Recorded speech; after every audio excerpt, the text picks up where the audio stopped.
grado. Por lo tanto, equivocado, un país que tiene su sentido el subcontinente, porque si bien es cierto, a diferencia de Nicaragua, de enfrentar los problemas de impunidad es la del fiscal general.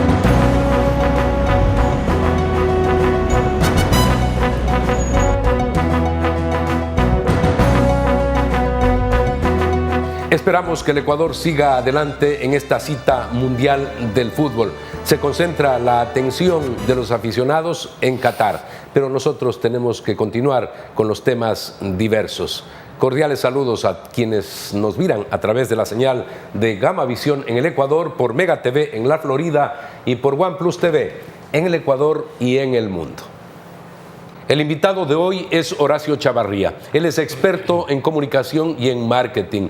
Y vamos a hablar sobre la reputación de los países, lo importante que esto es, por ejemplo, para atraer inversiones.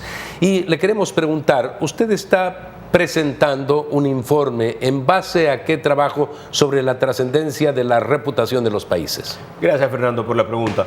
El análisis que hemos realizado está basado en un estudio realizado por la empresa española Reputation Lab, un estudio que se llama Repcore Latam 2020, en el cual se investigó la reputación de 20 países latinoamericanos frente a los ciudadanos del G7. Ese es el origen del análisis que estamos haciendo. Ya, ¿qué arroja ese estudio? ¿Qué pasa con los países latinoamericanos? Ese estudio arroja cosas realmente importantes. La primera y la más importante de todas, el promedio de la reputación de los 20 países latinoamericanos es 4 puntos más bajo que el promedio de la reputación de los países del G20. Es decir, Latinoamérica como un todo tiene una reputación inferior a la de los G20. Pero más aún, y lo que realmente llama la atención y es donde hay una oportunidad para algún país como el nuestro, es que la dispersión de los datos es mínima.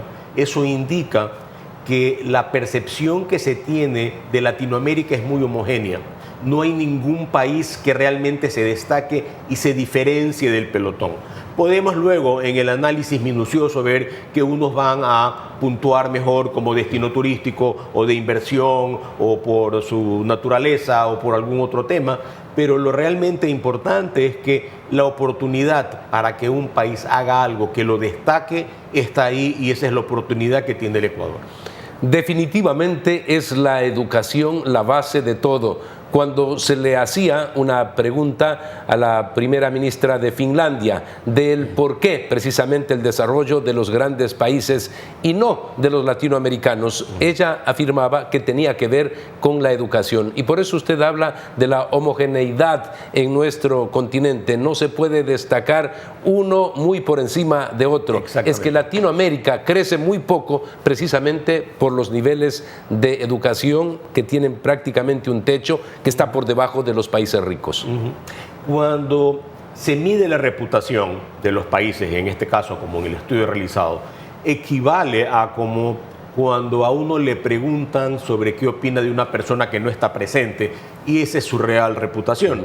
La reputación de los países se convierte en importante cuando uno como persona comienza a analizar un destino turístico, un destino de inversión, un destino de educación para los hijos o un país para mudarse.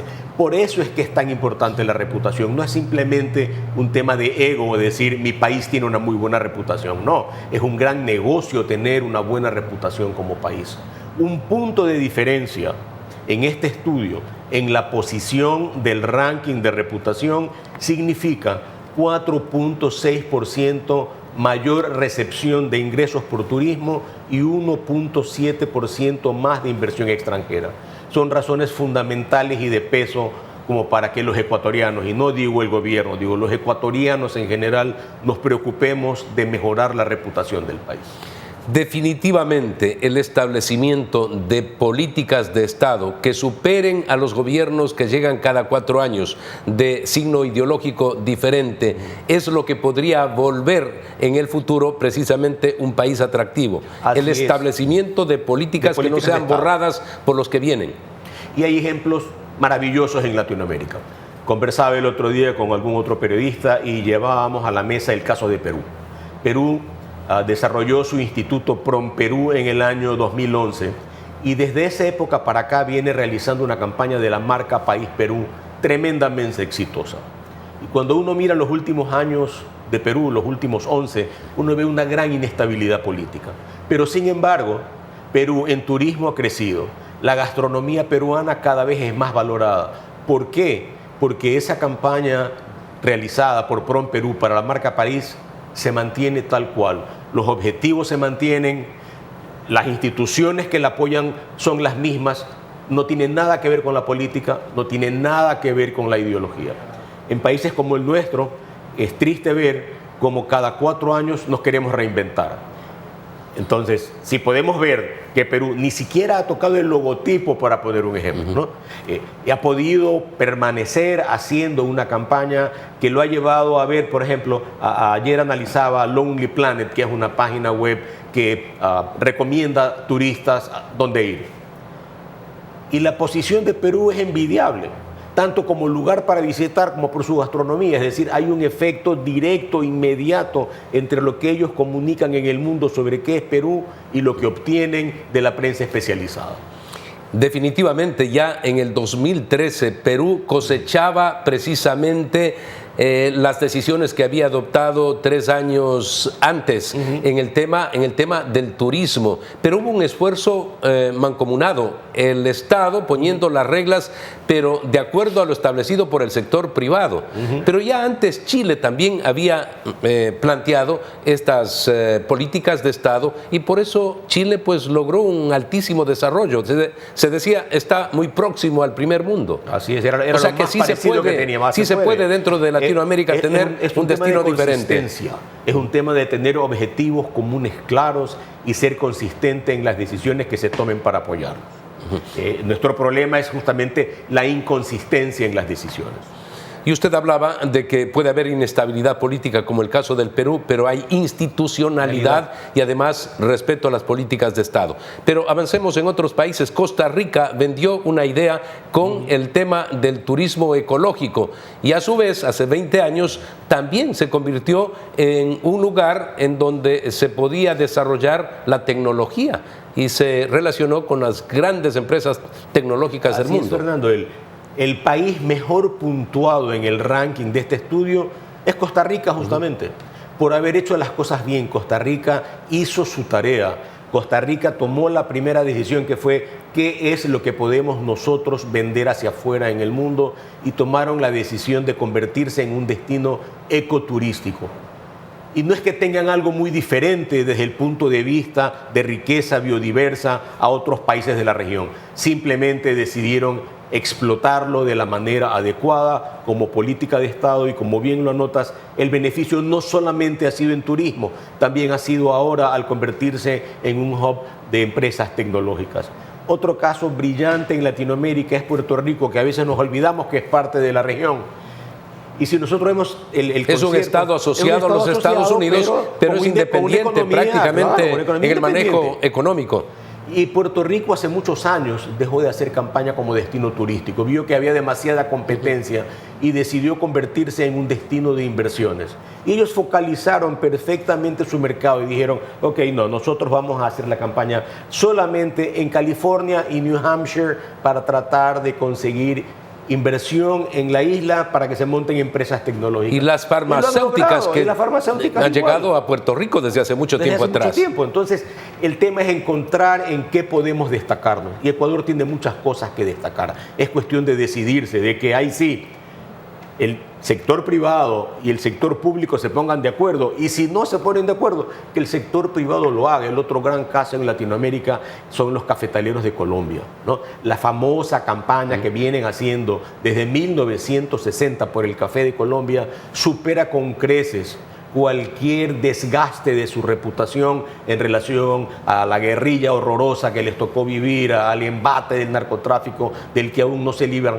Pero sin embargo, el café de Colombia, ese es el real emblema de Colombia, muy bien trabajado. Café con aroma de mujer, esa gran telenovela reflejaba lo que significa la industria del café. Así es, claro. Definitivamente. Veía cifras para que tengas una idea. Desde 1960 hasta la fecha, la Asociación de Cafeteros de Colombia ha invertido $600 millones. En promoción. En promoción, en marketing. Y mucho de ese dinero es privado, no puesto por el Estado. Originalmente la campaña se inició exclusivamente con fondos privados, donde cada cafetalero aportaba por libra, por tonelada, no recuerdo exactamente cuál era la medida, ¿no? Pero fue un esfuerzo netamente privado. Si es homogéneo el porcentaje, el número, la calificación que se le da a Latinoamérica, estamos descubriendo que hay diferencias entre unos y otros y que sí se puede lograr el objetivo. Claro está, Venezuela fue por el otro camino y está pues en el desastre, uno de los países con la más alta inflación, Nicaragua igual, y Argentina también, que tiene una inflación muy alta, ¿no? Con dificultades, aun cuando es un país poderoso que puede cambiar. Para cerrar ya la entrevista, entonces, considerar estos temas que tienen que ver con la reputación son básicos y fundamentales, no son simplemente clichés que por ahí están en la mente de quien hace marketing. Así es.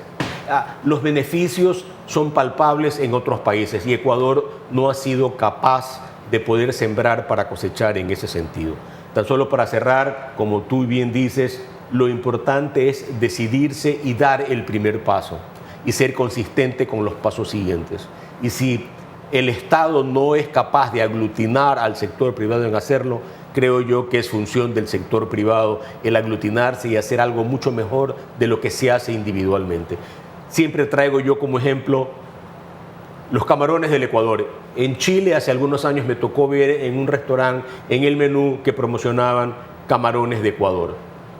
En la carta dice camarones, en general, y en una parte camarones de Ecuador, aparte, lo especial. Destacado como algo especial. Digo, y eso fue una iniciativa del restaurante o del importador, porque que yo sepa, los exportadores de camarón ecuatoriano, cada uno anda por su lado. No hicieron nada tampoco. Ninguno ha hecho nada por establecer algo como marca país para el camarón ecuatoriano, como ejemplo, ¿no? Desde fuera nos han dado pautas de lo que hay que hacer. Así es, señor. Le quiero agradecer a usted por haber estado con nosotros. Habrá oportunidad para ampliar este tema fundamental, importante. Ojalá que haya receptividad a este tipo de estudios en el gobierno. A la postre ya están realizados, no cuestan nada.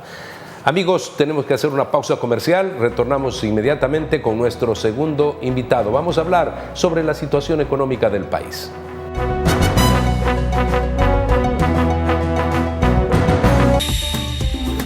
Inicio de espacio publicitario. Vive intensamente, cada misión en cada rincón. La Alcaldía informa que podrás acceder a todos los servicios del Hospital Bicentenario de lunes a viernes de 8 de la mañana a 4 de la tarde. Aquí también podrás acceder a los servicios de Unidad de Enfermedades Infecciosas, Tomografía, Rayos X, Salud Mental, Fisioterapia. Trabajamos de corazón. Alcaldía de Guayaquil. Autorización número 3216. CNE, elecciones 2023. Verde Fruit, el camino para acercar los productos de América Latina a los Estados Unidos. Fin de espacio publicitario. Vive intensamente, cada misión en cada rincón. Miguel Rossignoli es nuestro segundo invitado, analista económico de coyuntura. Y la coyuntura es precisamente la situación económica del país. Desde el gobierno se anuncia de que se está recuperando la economía, de que se ha crecido en ventas, pero desde el ángulo de la sociedad piensa que aún tenemos enormes dificultades, por ejemplo, para encontrar trabajo. ¿Cuál es la realidad bajo su óptica? No, muchísimas gracias por la invitación ante todo. Saludos a todos los que nos escuchan. En realidad sí tenemos una ventaja competitiva sobre los demás, pero más bien creo que radica sobre la incertidumbre de lo no oficial. Lo voy a tratar de explicar mejor. ¿Existe un crecimiento de la economía? Sí, porque existe mayor flujo en la economía. Pero no es un flujo natural, no es un flujo que esté dentro del radar técnico del gobierno, del Estado. Y lo voy a explicar de esta manera aún mejor. ¿Cuántas personas están comenzando a dejar sus trabajos oficiales, sus trabajos de empleo pleno, para pasar a trabajos informales que generan un poquito más de dinero e incrementan el flujo en sus propios bolsillos? Lo tienes un dato muy simple. Comienza a haber un mayor número de personas en empresas internacionales que hacen delivery nacional en el Ecuador, o entregas o empresas de entrega. Entonces hay una agilización en la economía pero generando empleo, pero no es un empleo ideal, no es un empleo pleno, y también estamos sacando a muchísimas de las personas que son indicadores dentro del IES que ya no están afiliadas porque ya no forman parte de ese empleo pleno. Para calificar, por ejemplo, un mejoramiento de la economía, esta tendría que crecer, tendría que haber más inversión, más unidades productivas en el campo, nuevos productos de exportación. Es ahí cuando podríamos visualizar y decir, sí, las cosas han cambiado, están cambiando, vamos en un camino de crecimiento económico. Hay muchísima gente que compara nuestra economía como una economía de tercer mundo. Y a mí no me gusta hablar de primero, segundo, tercer mundo en términos económicos. Me gusta más bien hablar de centros, de núcleos, de periferia o transición y de la periferia total. Nosotros somos un país de periferia o un país de transición. No somos un país núcleo, no somos un país que sería el equivalente a un país de primer mundo. ¿Dónde está la diferencia entre un país de periferia o un país de transición y un país de primer mundo? En el orden técnico de las cosas. Cuando yo comienzo a tener una empresa, tengo que ser responsable con la documentación técnica que el Estado me permite o me obligue a tener para poder ser una empresa total y absoluta. Cuando tienes un emprendimiento y ese emprendimiento no califica dentro de los documentos técnicos, dentro de los requisitos de un Estado, de una economía, no puedes ponerlo como un sujeto de estudio en el flujo. Y lo que estamos haciendo ahorita, lo que estamos viendo, va a haber un cambio. El gobierno o desde la presidencia se está pretendiendo hacer que desde determinada cantidad de dólares comiencen a emitirse facturas. Eso significa que vamos a comenzar a meter a muchísimos de esos agentes participantes del mercado al sistema para poder comenzar a visualizarlos. Pero no solamente termina ahí. Estas personas tienen que estar realmente comprometidas con la inserción de ellos al sistema. Y ahí es cuando comenzamos a crear una estructura de núcleo donde podemos tener una economía sólida.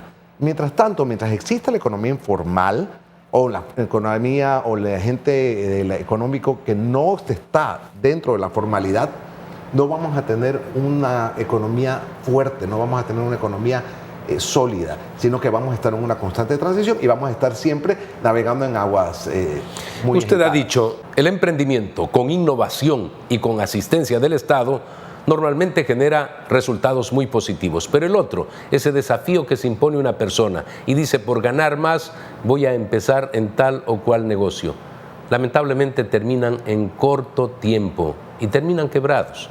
Es lo que no queremos en el Ecuador, queremos algo mucho más seguro. ¿Cómo se podrá lograr ese objetivo?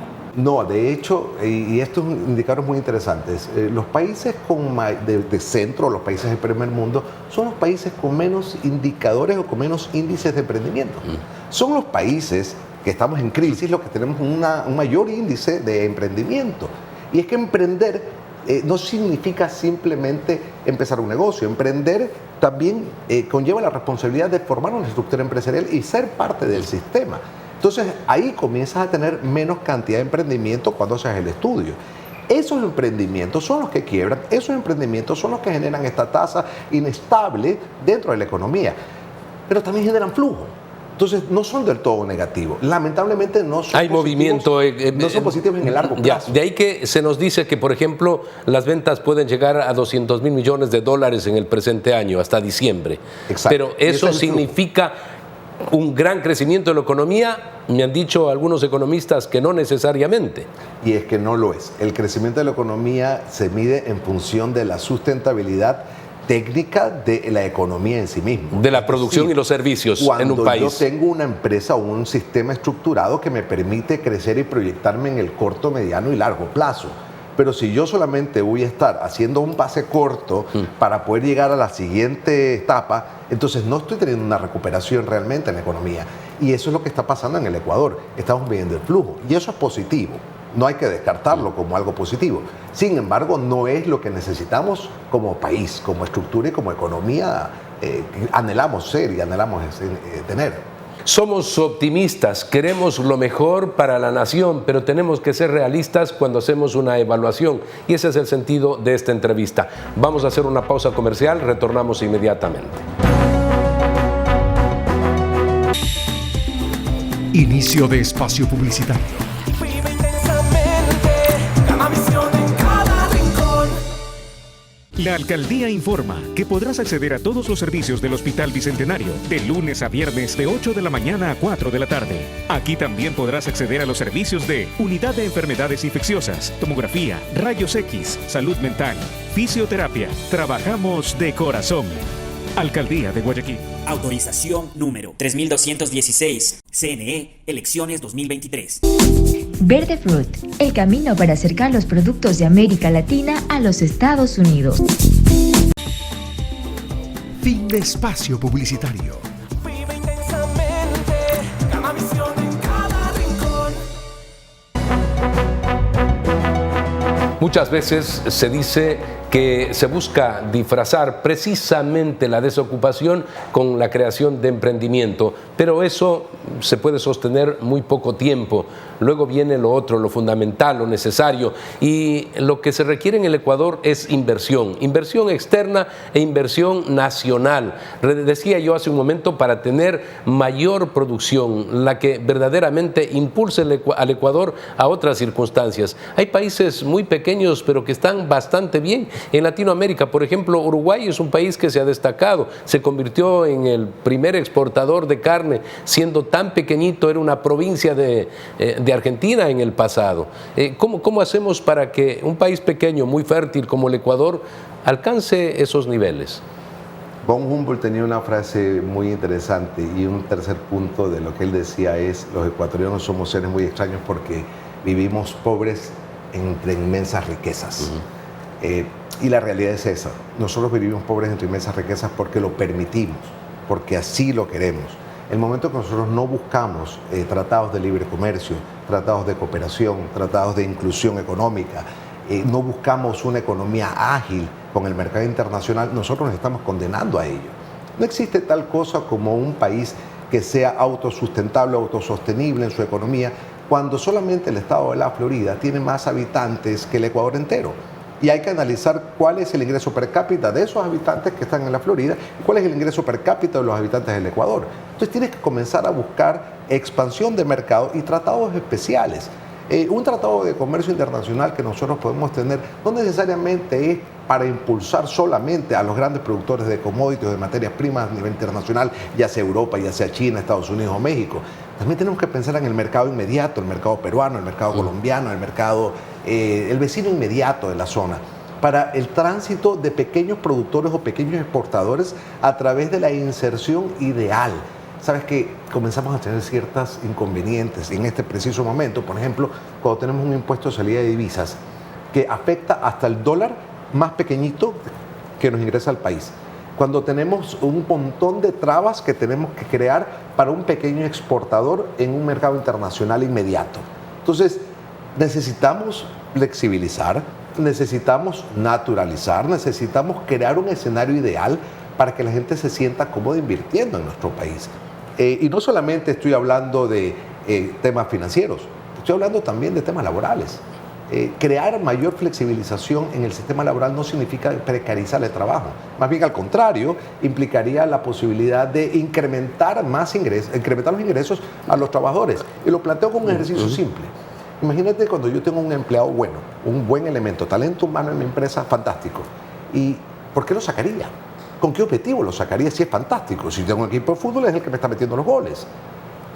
Entonces, si yo quiero a alguien mejor, se lo quito a mi competidor, le pago más, oferta-demanda, libre mercado, aplica en el sentido de la flexibilización laboral. La precarización viene cuando el gobierno o el Estado comienza a llevarse una gran tajada de ese sueldo y no lo pone en el bolsillo de la gente. Entonces comienzas a ver una recuperación en el mercado informal, donde el Estado no forma parte, y ahí genera flujo que permite que se incremente el flujo económico del país. Definitivamente. Y, por ejemplo, tratados de libre comercio que se decía podían darse en el presente año. Este acuerdo de comercio con los Estados Unidos vemos que está bastante congelado. Se logró un acuerdo de primera fase, hubo un inicio en segunda fase, pero no vamos a tener el acuerdo con los Estados Unidos. Sin embargo, se nos ha dicho que con China lo vamos a firmar, que también con Costa Rica, y que esto sería antes de finalizar el año, igualmente con México. Está bien, todo esto está bien. bien, pero el Ecuador tiene que mirar en función de un futuro de estabilidad y para ello también el marco jurídico, la estabilidad política es importante y sustancial. Y es un hecho.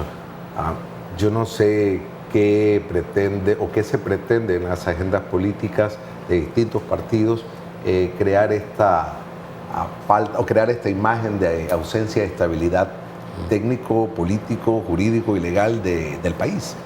De hecho, eso lo ha afectado muchísimo. Eso conspira al anhelo del país en su desarrollo. No solamente que conspira, sino que ya es evidente. Cualquier persona que pudiera haber deseado o anhelado tener una inversión en el Ecuador, más allá de la moneda, que es una ventaja competitiva sobre todos los demás del mercado, lamentablemente ya no ve estabilidad en el país para poder hacer las inversiones. Cuando una empresa viene a invertir al país, por más pequeña que fuera, no te deja de invertir $100,000, $200,000 por montar un pequeño negocio. Imagínate una fábrica, imagínate una gran instalación. Entonces son proyectos que se hacen a muchos años de inversión, a largo plazo.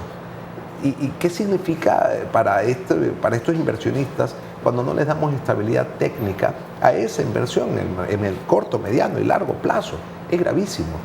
El Ecuador tiene que ser un poquito más franco en su política y darle posición y voto a las personas que influyen en el sistema.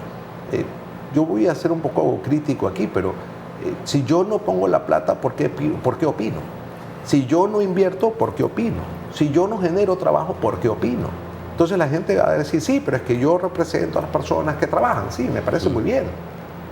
Pero comencemos a opinar en función de la rentabilidad, porque el dinero no crece en los árboles. Tampoco lo genera el empleo, no lo genera el Estado por ley ni por decreto.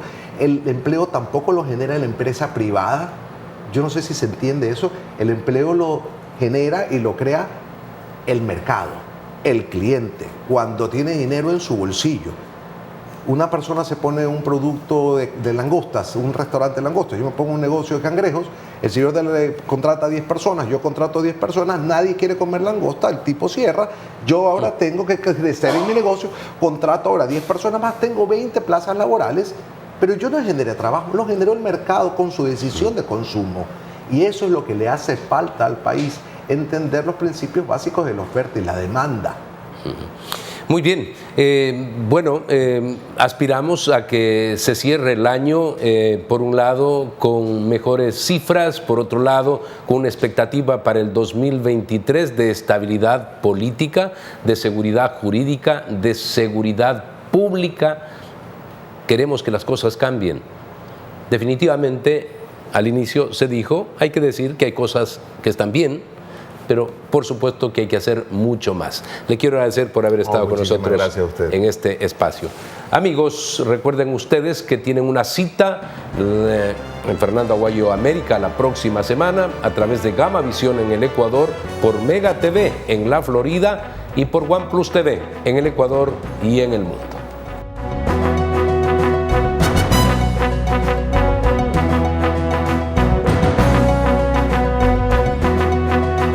Verdaderamente cuando uno se encuentra pero muy mal administrado, por lo tanto equivocado, en un país que tiene su sentido el subcontinente, porque si bien es cierto, a diferencia de Nicaragua, de enfrentar los problemas de impunidad es la del fiscal general.